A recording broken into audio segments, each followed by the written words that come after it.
Welcome to my channel. இன்னைக்கு நம்ம பார்க்க போகிற ரெசிபி உருளைக்கிழங்கு காலிஃப்ளவர் ரோஸ்ட்.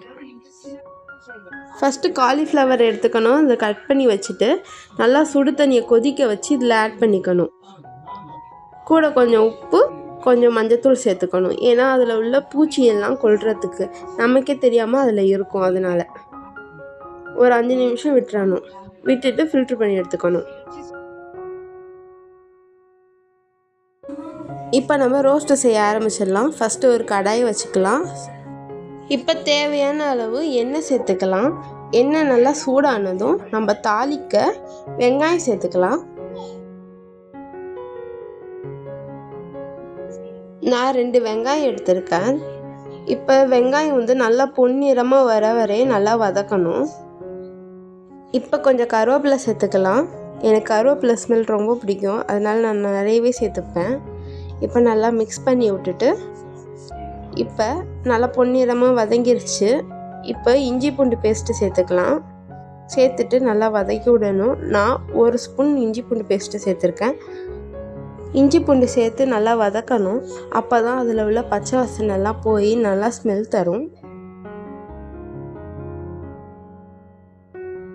இஞ்சி பூண்டு நல்லா வதக்கி நல்லா ஸ்மெல் போயிடுச்சு. இப்போ நான் ஒரு பெரிய தக்காளி எடுத்திருக்கேன். அதை சேர்த்து நல்லா மிக்ஸ் பண்ணி விட்டுறலாம்.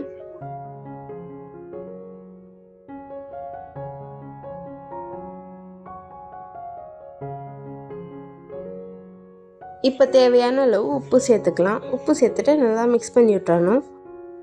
இப்போ 1/2 ஸ்பூன் மஞ்சத்தூள், 1/2 ஸ்பூன் மிளகாய்த்தூள், 1 ஸ்பூன் கரம் மசாலா சேர்த்து நல்லா மிக்ஸ் பண்ணி விட்டுட்டு கட் பண்ணி வச்ச உருளைக்கிழங்கையும் காலிஃப்ளவர் சேர்த்துக்கணும்.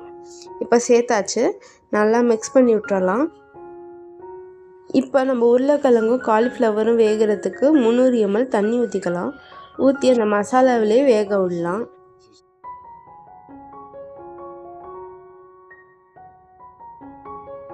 நம்ம போட்ட தண்ணியெல்லாம் நல்லா சுண்டி இந்த மசாலா உருளைக்கிழங்கு காலிஃப்ளவரோட நல்லா ஒட்டி அவ்வளோ சூப்பராக இருக்கும்.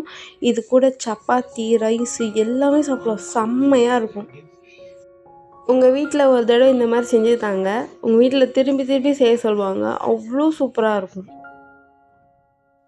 இப்போ நல்லா சுண்டிருச்சு பாருங்கள். இதோட இன்னும் சுண்டணும். அப்போ தான் மசாலாவோட சூப்பராக இருக்கும். அவ்வளோதாங்க, நம்ம உருளைக்கிழங்கு காலிஃப்ளவர் ரோஸ்ட்டு ரெடி ஆயிடுச்சு. இது அட்டகாசமாக இருக்கும். வீட்டில் எல்லோரும் கண்டிப்பாக ட்ரை பண்ணி பாருங்கள். இந்த ரெசிபி உங்களுக்கு பிடிச்சிருந்துச்சுன்னா லைக் பண்ணுங்கள், ஷேர் பண்ணுங்கள், கமெண்ட் பண்ணுங்கள், சப்ஸ்கிரைப் பண்ணுங்கள். தேங்க்யூ. இன்னொரு வீடியோவில் உங்களை சந்திக்கிறேன். அது ஒரு டாட்டா, பாய் பாய்.